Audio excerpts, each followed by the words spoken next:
أغرتك امرأة بجمالها فاسمع رعاك الله. عن أحمد بن سعيد العابد عن أبيه قال: كان عندنا بالكوفة شاب متعبد ملازم للمسجد، كان حسن الوجه طويل الصمت، فنظرت إليه امرأة ذات حسن وجمال فشغفت به وطال ذلك عليها. فلما كان ذات يوم وقفت له على طريق وهو يريد المسجد، فقالت له: اسمع مني كلمة أكلمك بها ثم افعل ما شئت. فمضى ولم يكلمها. ثم وقفت له بعد ذلك على طريق وهو يريد منزله، فقالت له: يا فتى، اسمع مني كلمات أكلمك بهن. قال: فأطرق مليا وقال لها: هذا موقف تهمة، وأنا أكره أن أكون للتهمة موضعا. فقالت: والله ما وقفت موقفي هذا جهالة مني بأمرك، وجملة ما أكلمك به أن جوارحي مشغولة بك، فالله الله في أمري، الله في أمري وأمرك.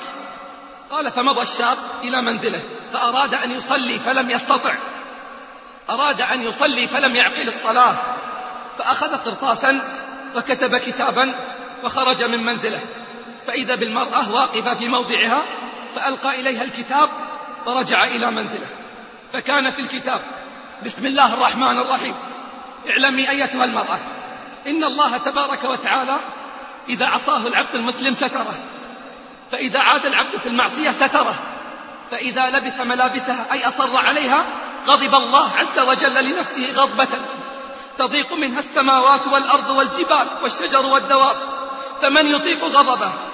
وإني أذكرك يوما تكون السماء كالمهل وتكون الجبال كالعهن وتجد الأمم بصولة الجبار العظيم، فإني والله قد ضعفت عن إصلاح نفسي، فكيف بإصلاح غيري؟ فإن كنت مريضة فإني أدلك على طبيب يداوي الكلوم الممرضة والأوجاع المومضة، ذلك رب العالمين، فاقصديه على صدق المسألة، فإني والله عنك مشغول بقوله تبارك وتعالى: وأنذرهم يوم الأزفة.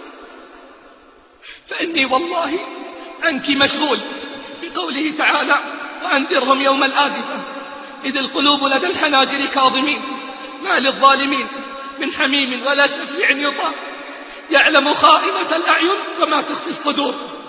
فأين المهرب من هذه الآية؟ إني مشغول عنك بقوله تعالى: إني أخاف إن عصيت ربي عذاب يوم عظيم. ثم جاءت بعد أيام فوقفت على طريقه، فلما رآها أراد الرجوع إلى منزله لئلا يراها، فقالت له: يا فتى لا ترجع، فلا كان الملتقى بعد هذا إلا بين يدي الله عز وجل. وبكت بكاء شديدا، ثم قالت له: أوصني بوصية أعمل بها. فقال لها الفتى: أوصيك بتقوى الله في السر والعلن، أوصيك بتقوى الله في السر والعلن، واحفظي نفسك واذكري قول الله: وهو الذي يتوفاكم بالليل ويعلم ما جرحتم بالنهار ثم يبعثكم فيه ليقضى أجل مسمى ثم إليه مرجعكم ثم ينبئكم بما كنتم تعملون وهو القاهر فوق عباده ويرسل عليكم حفظه حتى إذا جاء أحدهم الموت توفته رسلنا وهم لا يفرطون ثم ردوا إلى الله مولاهم الحق ألا له الحكم وهو أسرع الحاسبين. قال: فأطرقت وبكت بكاء شديدا أشد من بكائها الأول، فلزمت بيتها وأخذت في العبادة، فلم تزل كذلك حتى ماتت. فكان الفتى يذكرها بعد ذلك ويبكي رحمة وشفقة بها. سمعت يا رفيق الدرب، سمعتني؟ لا غرتهم دنيا ولا فتنتهم امرأة بجمالها، وهي سمعت الموعظة وانتفعت بكلام ربها. إن الثبات أمام الفتن والابتلاءات والإغراءات دليل على صدق الإيمان والإخلاص في المعتقد، وإن الأرواح إذا سمت وتعلقت بالله فالأجساد تتحمل كل أصناف العذاب، لذلك تربية الأرواح أهم من تربية الأجساد. يا خادم الجسم كم تسعى لراحته، أتعبت نفسك فيما فيه خسران. أقبل على الروح واستقبل فضائلها، فإنك بالروح لا